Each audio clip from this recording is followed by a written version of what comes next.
શ્રી પુરુષોત્તમ મહાત્માએ કથા અધ્યાય બીજો। ઋષિઓને સુતજી કહેવા લાગ્યા। શ્રી શુકદેવજીએ રાજા પરીક્ષિતને શ્રીમદ ભાગવત સંભળાવ્યું ને રાજા પરીક્ષિત મોક્ષ પામ્યો।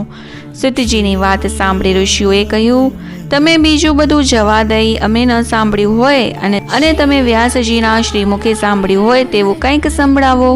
તમારી ઈચ્છા છે તો હું શ્રી વ્યાસના મુખથી સાંભળેલું અને મારા જ્ઞાન પ્રમાણે કહું છું તે સાંભળો। એકદા નારદ મુનિ અનેક વૃક્ષોથી શોભતા, જ્યાં વિષ્ણુ પાદોદકી અલકનંદા વહી રહી છે, જ્યાં ભગવત નામ સ્મરણ સદાય થાય છે, જે દેવો વગેરેથી સેવાયેલ નરનારાયણના આશ્રમમાં ગયા અને નમન કર્યું ને બે હાથ જોડી સ્તુતિ કરવા લાગ્યા। હે દેવોના દેવ, હે જગતના નાથ, હે કૃપાના સાગર, આપ સત્યરૂપ છો। હું આપને શરણે આવ્યો છું। આપ મર્યાદાની સ્થાપના માટે તપ વગેરે કરો છો। હે પ્રભુ, આપ સદાય ઉપકાર કરો છો તેવું જગત માને છે, તો મારા પર ઉપકાર કરી કંઈક કહો।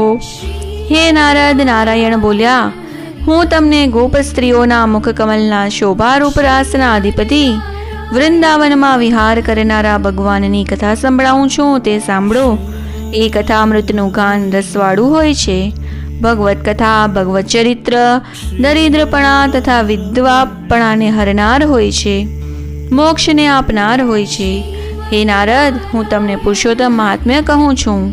હે મુનિ, નારદજી બોલ્યા, વળી પુરુષોત્તમ ક્યાં દેવનું નામ છે અને તેનું મહાત્મ્ય પણ અદ્ભુત હોય તેમ લાગે છે, માટે મને તે વિસ્તારથી કહો।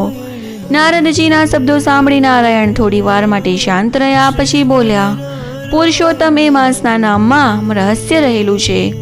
એ પુરુષોત્તમ માસનું વ્રત કરવાથી પુરુષોત્તમ પ્રભુ પ્રસન્ન થાય છે।